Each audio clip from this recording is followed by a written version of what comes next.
Hey guys, we are to Thursday phase 2. This is a leg circuit and there's only 2 circuits, but where the reps are at 20, it should still take you a little bit, and you'll be repeating a lot of the moves. So this is a fun challenge for your legs. So you're going to start some of the moves. Most of the moves actually should feel familiar. The first one is a dumbbell squat. So you want your legs about hip distance apart, and then when you get that distance, just turn your toes slightly out, okay? And then you're going to squat with the dumbbells. So from the side,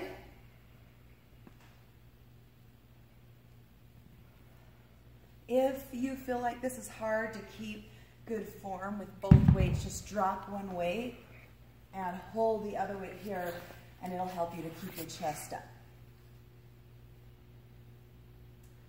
Okay, so you'll do 20 of those, and then you'll hold the squat. So you'll just come down into your lowest stance. I'm going to show you from the side. Lowest stance, okay, and you'll hold it there. Your lowest stance could be up here, okay? You're just challenging yourself by holding that squat, really burning those quads. And then you'll move to a sumo squat. That's where your legs are wide, feet turn to the corners, coming straight down. Okay, your weight, if you're holding weight, would be here. And then you go back to that squat hold, 15 seconds again. And then you do a side lunge. You can stick with the no weight, or you can place the weight on your shoulders. Legs good and wide. I think a lot of the time where people struggle with this side lunge is not going wide enough. So you're wide, sitting back like it's a single leg squat from the side.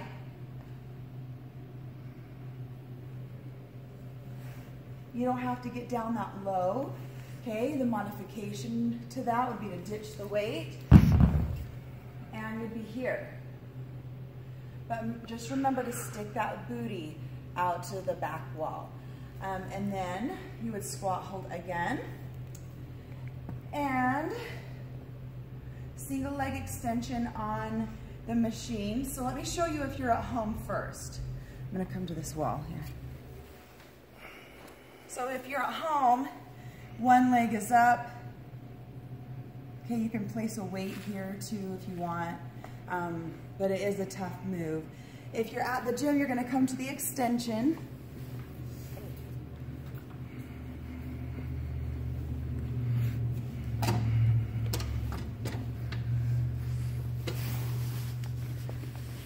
And it's gonna be a single leg. So you're gonna up.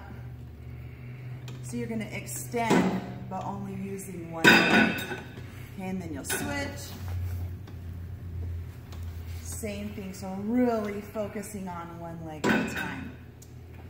All right. So this whole first circuit should really be burning those quads. Then you'll do 2 ab moves. You'll do a plank jack. So you'll be here in a plank, out and in.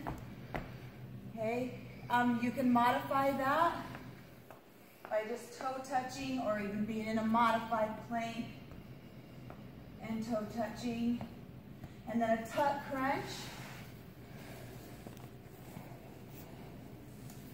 So you start as if you're going to do a regular crunch, and then you tuck, you meet knees and elbows meet in the center for that crunch. Again, try not to do this to get the elbows to meet the knees. You really want to focus on the abs here. Okay. All right, so that's the first circuit. Circuit number 2 is a walking lunge. Again, you know, where you're at 20 reps, just listen to your body. You know, lunges are hard anyways.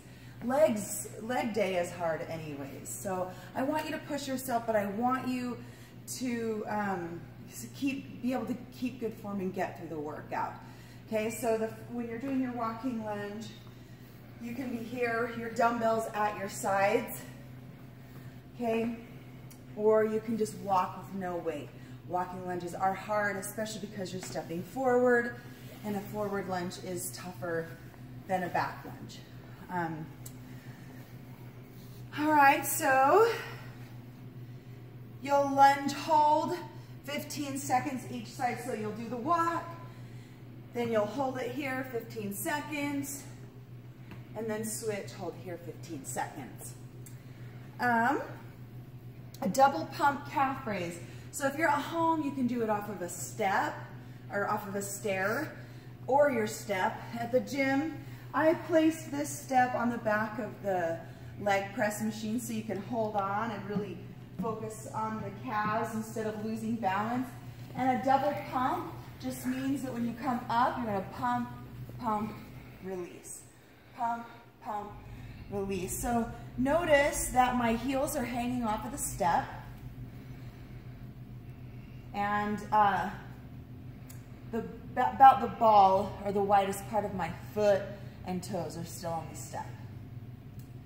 That double pump make sure you really don't miss any reps. You'll know what I'm talking about when you're doing that.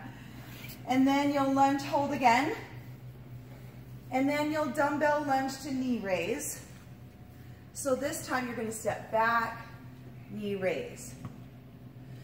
Definitely an advanced move because it requires more balance, more core to get that knee raise in. You can have your dumbbells here at your sides, or you can just use your body weight.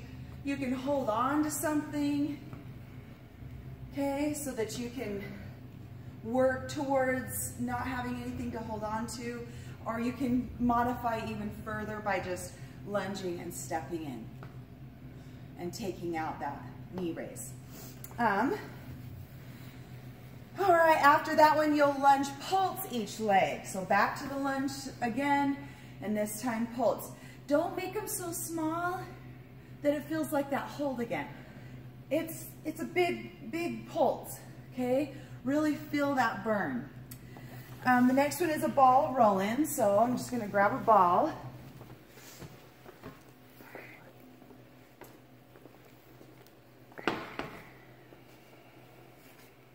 So you're gonna lay down, place your calves on the ball, flex your feet, lift your hips up as high as you can get them.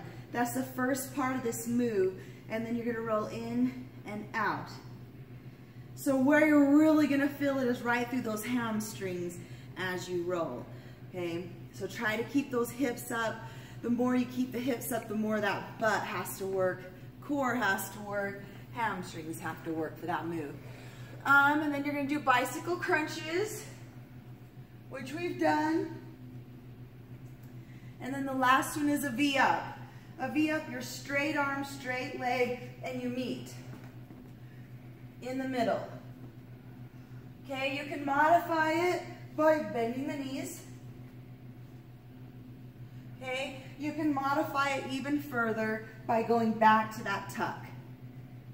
Okay, so it's the V crunch is a really hard crunch. It's an advanced crunch, so don't freak out if you can't do that one.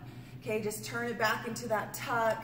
You'll get the strength of abs to be able to do it as you go. So start where you feel like you can rather than skipping it. And there you go, there's Thursday.